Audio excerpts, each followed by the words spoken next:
आसगाव तालुका कोरेगाव येथील हर्षदा विक्रम शिंदे वय 17 हिने प्रथमेश झांजुर्णे राहणार तडवळे सम्मत कोरेगाव याच्यापासून वारंवार होणाऱ्या त्रासाला कंटाळून दिनांक 26 जानेवारी रोजी राहत्या घरात ओढणीच्या सहाय्याने गळफास घेऊन आत्महत्या केली होती। हर्षदा तडवळे येथील हायस्कूलमध्ये इयत्ता 10वी मध्ये शिकत होती। तडवळे येथील प्रथमेश झांजुर्णे हा युवक हर्षदा शाळेत जाता येता तिची छेड काढायचा, पाठलाग करणे, कोयता दाखवणे, इंस्टाग्राम अकाउंट अनब्लॉक न केल्यास कुटुंबाला धमकी देणे, मुलीच्या घरी येऊन तिची बदनामी करणे, मानसिक त्रास देणे, गाडी अंगावर घालणे असे प्रकार नित्य सुरू असायचे। पोलिसांनी सदरचा गुन्हा दाखल करण्यास विलंब केला असा कुटुंबाचा पोलिसांवर आरोप आहे। सध्या संशयित आरोपी हा फरार असून पोलिसांच्या भूमिकेविषयी शंका उत्पन्न होत असल्याचे कुटुंबियाचे म्हणणे आहे। पोलिसांनी तातडीने हालचाल करून आरोपीस अटक करावे व आम्हाला न्याय मिळवून द्यावा, अन्यथा संपूर्ण कुटुंब पोलीस स्टेशन समोर आत्मदहन करेल असा इशारा शिंदे कुटुंबियांनी दिला आहे। मी हर्षदाची मम्मी आहे। माझी हर्षदा श्री सिद्धेश्वर हायस्कूल तडवळे इथे शिकत होती, इयत्ता 10वीला होती। आत्ता गेल्या शनिवारी तो प्रथमेश झांजुर्णे तो घरी आला, त्यानं तो आम्हाला बोलला, 2 मुलं घेऊन आला घरी आणि तो बोलायला लागला घरातल्यांना की मी असं करीन, मी तसं करीन, तुमच्या मुलीला समजून सांगा। आता आम्ही आमच्या मुलीला विचारलं तर आमची मुलगी तर म्हणते मी काय ह्याच्यात माझा काय भाग नाही, मी काय हे केलं नाही। आणि तिला असं शाळेत जाताना टॉर्चर करायला लागला, मध्ये ती गाडी थांबवायला लागला। एकदा तर तिला म्हटलं मी तुझ्या अंगावर गाडी घालवीन आणि तसं केलं तसं तिच्या अंगावर ती पिकअप घालवली, पण बाजूच्या मुलीने तिला धरली, ओढून साईडला घेतली, म्हणजे मला घरी नाही आत्ता सांगितलं तिनं तो मुलगा घरी आल्यानंतर की मम्मी मला त्यानं असं केलं होतं। म्हटलं आधी सांगितलं असतं तर आम्ही काहीतरी बोललो असतो ना त्या मुलाला, पण तिने तसं सांगितलं नाही। जेव्हा तो मुलगा घरी येऊन गेला त्याच्यानंतर मग तिनं सांगितलं आम्हाला की तो मला असं करत होता। एक दिवस तर तिला म्हटलं मी तुझ्या पप्पांना राहणार आमच्या कामाला येते ती, मी तिथं आल्यानंतर त्यांना दारू पाजून घरीच ठेवून आमच्या शेडवरती।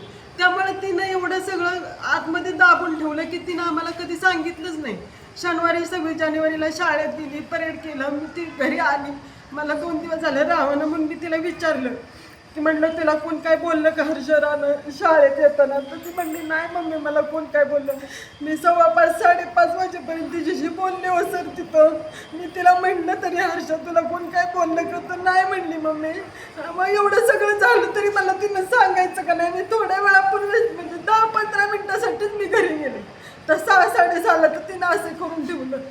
मग तिथनं आम्ही तिला नेहमी दवाखान्यात, आम्हाला वाटलं की काही ना काहीतरी करतील म्हणून वाचवतील तिला, पण नाही तसं काय झालं। मग तिथनं म्हटलं आता ही म्हणली सगळी म्हणली पोलीस केस झाली आहे। तर त्या दिवशी मला काय ते संध्याकाळचं त्या दिवशी जुळलंच नाही 26 तारखेला ते पोलीस स्टेशनमध्ये काय सांगायचं काय नाही। मी आपलं म्हटलं आपल्याला हर्षाला लवकर घरी द्यावी, त्याच्यामुळे मी काय केलं नाही। पण दुसऱ्या दिवशी मी गेले तिथं 2 वाजता आम्ही पोहोचलो, तर आम्हाला विचारलंच सुद्धा की तुम्ही कशासाठी आलाय नाही तर काय। मग आम्ही तिथं मग 12-12:30 वाजेपर्यंत थांबलो, तेव्हा आमची पोलीस कंप्लेंट घेतली प्रथमेश रमाकांत झांजुर्णे त्याच्याविषयी तक्रार मग आम्ही नोंदवली तिथं।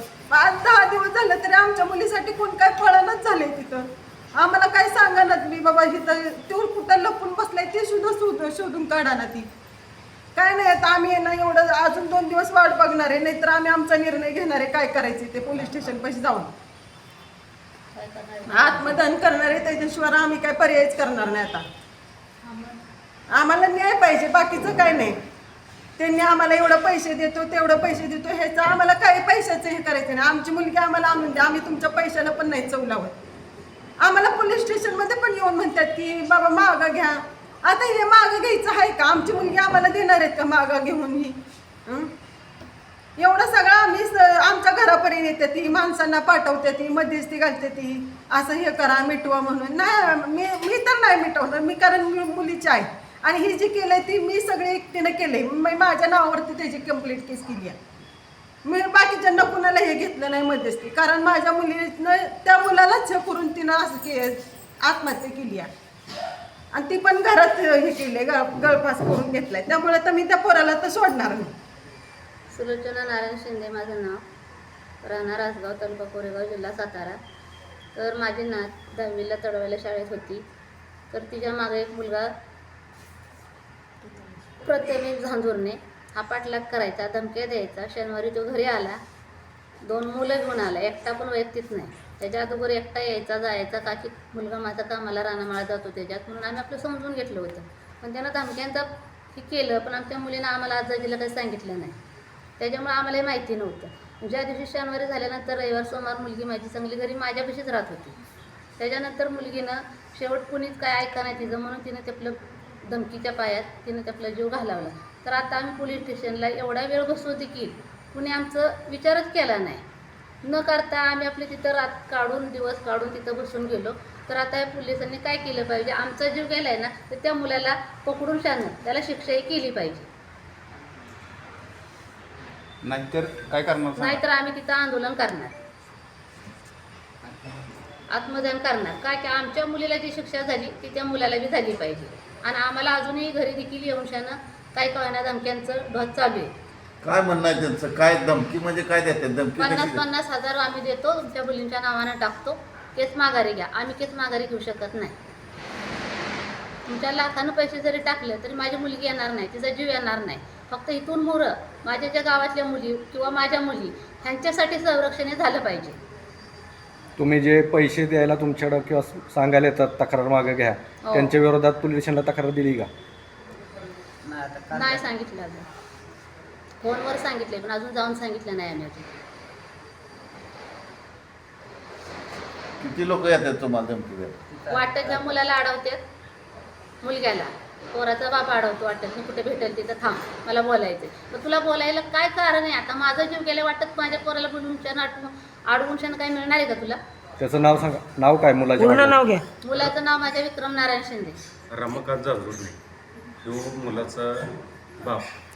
तो माझ्याशी 2 शब्द बोलला, म्हणाला की तुझ्या जो 2 मुली आहेत त्यांच्या नावानं मी 50,000 रुपये टाकतो, पण 50,000 रुपयानं माझी मुलगी येणार आहे का? म्हटलं ह्याच जागेवर जर तुझी जर मुलगी असती तर तू काय केलं असतं? त्याच्यावर त्यानं माझा हातपाय जोडलं, मला माफी मागितली. माफी मागितल्यानंतर 2 दिवसानं तो आमच्या घरी आला. माझ्या आईवडिलांशी तो संपर्क साधला. संपर्क साधल्यानंतर आम्ही सर्वांनी सहकुटुंब सहपरिवाराने एक निर्णय घेतला की आपल्याला हे माघार घ्यायचं नाही. माझी मला मुलगी दे, तुझं पैसे आम्हाला काही नको. फक्त एवढंच मानायचं आहे की माझी मुलगीचं जे काय आहे ते मला फक्त सरकारनं न्याय द्यावा, ही घटनास्थळी सांगायचं.